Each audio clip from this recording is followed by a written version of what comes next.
Halo, ketemu lagi bersama kami Nul Deli. Hari ini kita akan melanjutkan diskusi kita tentang si battle SSD kemarin. Jadi SSD ini kita sudah punya beberapa dan sudah ada 11 brand. Hasil battle kemarin itu sangat beragam, artinya banyak yang mengira kita di endorse sama si Vigen, saya rasa no. Terus ada yang bilang itu brandnya nggak terkenal. Terus ada yang bilang juga kalau enggak, jangan brand itu mas, tambah yang ini dan lain-lainnya. Nah, terus dari hasil pengujian itu ada yang bilang mas coba pakai enclosure sekalian atau dicoba pakai software yang namanya HDTool. Nah, kebetulan usul itu kita tampung semua, kita baca dan kita tampung dan kita pelajari lagi, dan akhirnya kita baru bisa merealisasikannya. Kita tes ulang bahasa SSD ini dengan software HDTool. Jadi tujuannya nanti kita akan membandingkan apakah si HDTool ini tuh nanti software yang kalian bisa melihat grafik si SSD itu seperti apa, naik turunnya seperti apa. Tujuannya biar kalian punya gambaran bahwasanya stabil enggaknya si SSD kali ini. Nah, metode yang kita pakai ada dua sekarang. Yang pertama kita pakai enclosure yang sesuai request itu. Kita pakai enclosure, ini enclosure namanya enclosure, jadi kayak casing hard disk eksternal, ini tinggal colok, beres. Terus kita pakai USB 3. Jadi tinggal colok juga, ini sudah bisa dibaca dengan laptop dan itu nanti akan terbaca dan bisa dites. Nah, selanjutnya ini metode kedua adalah kita pakai slot SATA langsung di laptop Acer E5553. Jadi kebetulan ini bawaannya adalah ada SSD di sini, nanti sistemnya ada di SSD ini, terus habis itu di sini ada 2 RAM dan kita mau pasang sini ini sebagai storage aja, taruh di slot SATA di sini. Nanti hasilnya seperti apa? Apakah dia bisa stabil dua-duanya dan sama? Ini metode kedua itu. Dan menurut kalian gimana? Akankah kamu melihat sesuatu yang menyenangkan? Kalau kita iya, kita kebetulan sudah ngetes sebelumnya dan kita akan membahas bagaimana grafik yang kita dapat dari situ. Kita mulai dari pertama, langsung aja. Kita mulai dari pertama adalah si SSD Adata SU650. Ini termasuk brand yang cukup terkenal untuk SSD karena dari dulu dia sudah fokus ke memorinya. Oke, mulai dari pertama adalah ini Adata. Ini Adata, kita bahas dari yang pertama. Kita lihat dulu ini namanya benar, ini enclosure, ini berarti dia pakai enclosure. Kita lihat dari suhunya ini 37 versus 42, berarti ada perbedaan dan secara grafik jelas langsung kelihatan perbedaannya. Jadi kamu bisa melihat kalau grafik yang di sini sama yang di sini itu berbeda. Yang pertama, kalau yang di sini itu lebih stabil karena dia pakai enclosure, sedangkan kenapa kok yang SATA malah nggak stabil ya? Harusnya bukan yang pakai SATA itu dia stabil. Apakah yang lain juga sama? Nanti kita lihat nanti. Dan ini average-nya dia 140, yang di enclosure dia di 200. Kaget saya. Terus selanjutnya yang kedua adalah Bori R500 256GB. Ini nggak tahu brand mana, tapi tulisannya adalah Larix Teknologi dan dia dapat penawaran dari distributor di Jogja. Jadi kita bahas saja. Nah, Bori ini suhunya sama ya, 40 versus 40.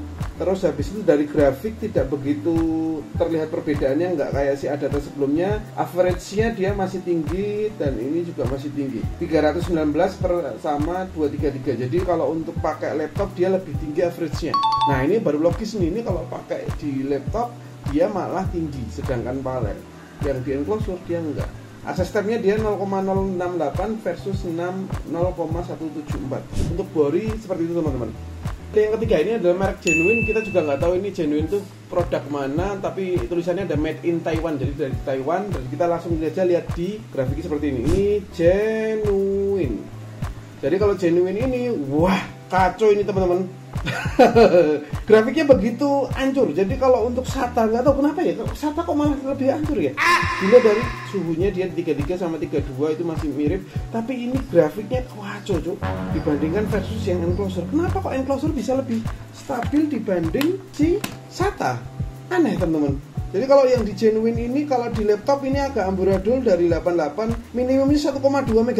Wah, itu drop banget ya ini. Drop banget, terus naiknya mentok di 241, sedangkan di enclosure dia di 220, 200 masih sama, mirip. Lumayan stabil ini. Jadi kalau untuk Genuine ini mungkin pakai enclosure oke, ini hancur nih. Ini yang keempat adalah Indilink 256. Fisiknya seperti ini, tulisannya made in China. Jadi Indilink ini juga termasuk merek-merek yang tiba-tiba datang ke Indonesia. Tapi yang jelas ini modelnya adalah S325S. Nah, sekarang kita lanjut ke grafik. Yang ini adalah Indilink. Jadi kita pastikan dulu yang ini Indilink, suhunya dia 45 pakai laptop, yang ini juga 45 ketika benchmark. Tapi lagi-lagi kacau lagi di posisi ketika dia pakai laptop. Grafiknya amburadul, drop banget ini 0,6 dan di maksimalnya lumayan tinggi 300 tapi average-nya jelek sekali. Tapi sedangkan pakai enclosure dia tiba-tiba oke. Aneh. Oke, nanti kita perhatikan. Nah, untuk macOS ini juga penawaran dari distributor. Kebetulan ada teman yang megang macOS terus suruh pakai. Ini untuk serinya Falcon. Nah, ini SATA 256GB juga. Nah, untuk grafiknya lumayan agak berbeda sedikit. Kita pastiin dulu yang di sini ada macOS bener, ini 29 versus 30 masih terpaut, nggak terlalu jauh, tapi grafiknya kerasa banget. Dia stabil sih, tapi kalau dilihat dari kecepatannya minimum 200 sama ini. Sedangkan kalau kita bandingkan dengan grafik yang ada di laptop, itu dia bisa maksimal average-nya 300 MB. Jadi artinya kalau di SATA untuk seri macOS ini dia bisa lebih tinggi dibandingkan kalau pakai enclosure.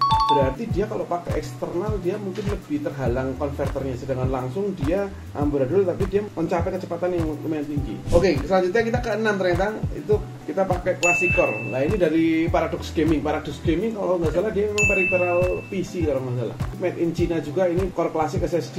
Udah gitu doang, nggak ada brand apapun. 450 MB per second. Ini klaimnya 450. Oke, lanjutnya kita lihat di grafik aja langsung. Oke, yang pertama kita pastiin ini Core Classic udah benar. Ini 40 suhunya lumayan tinggi, tapi sama dua-duanya di enclosure sama di SATA. Tapi lagi-lagi ketika pakai enclosure dia kayak terlimit dan akhirnya dia agak stabil. Tapi dia cuma di kecepatan average-nya di 226. Sedangkan kalau kamu pakai laptop seri ini bisa tembus ke average-nya 3056 tapi grafiknya naik turun seperti gunung kayak gini teman-teman. Jadi kalau untuk Core Classic ini juga oke juga. Kalau untuk average-nya lumayan oke. Terus next SSD-nya adalah Patriot. Ini merek yang sudah lama sekali ada di memori dan dia fokus di memori, nggak main apa-apa. Harusnya ini lebih oke sih. Tapi mari kita lihat ya. Ini Patriot Memory made in Taiwan. Ini Taiwan juga, jadi ada kubu Cina dan Taiwan ternyata SSD itu. Nggak ada yang Indonesia ya? belum ada kayaknya. Oke, ini kita langsung ke Patriot P210. Oke, langsung aja kita masuk ke sini. Ini Patriot. Nah, untuk grafiknya sendiri ini kita pastikan namanya sudah benar. Ini juga sudah benar. Suhunya 32, ini 31, tidak terpaut jauh. Habis itu grafik lagi-lagi kayak kelimit, dia di 200-an dan average-nya di 219, sedangkan di Patriot yang di SATA, ini SATA itu kena agak naik turun tapi dia kena average-nya di 337. Dia sempat ketemu di speed yang 400 MB mendekati spek di label. Wih, keren juga ini. Oke, itu Patriot ya teman-teman. Terus selanjutnya ke yang ke-8 kita masuk ke Vulkan atau dari tim. Ini dari tim Elite ini ternyata paling keren ya menurutku packagingnya. Jadi di sini ada stikernya dan di belakang ada spesifikasinya. Ada 3 tahun garansi dan selanjutnya ini Taiwan juga. Ini kubu Taiwan. Jadi Taiwan itu Patriot ini, terus apa tadi lagi ada lagi. Nah, kita langsung aja ini yang tim grup Vulkan Z256GB. Nah, kalau kita langsung aja lihat di sini ini dari tim. Nah, berarti kalau dari sini dia di force 256, suhunya keren, suhunya cuma 19. Ini paling dingin sih dari tadi 30-an, ini terpaut lumayan 5 derajat itu juga tinggi. Terus habis itu dari speednya dia average-nya kalau yang pakai SATA itu dia kena 339, sedangkan kalau pakai dia pakai 9 dia cuma di 225. Jadi lumayan kayak terlimit lagi ketika pakai enclosure, sedangkan kalau pakai ini dia bisa maksimal di titik tertentu. Oke, Vulkan.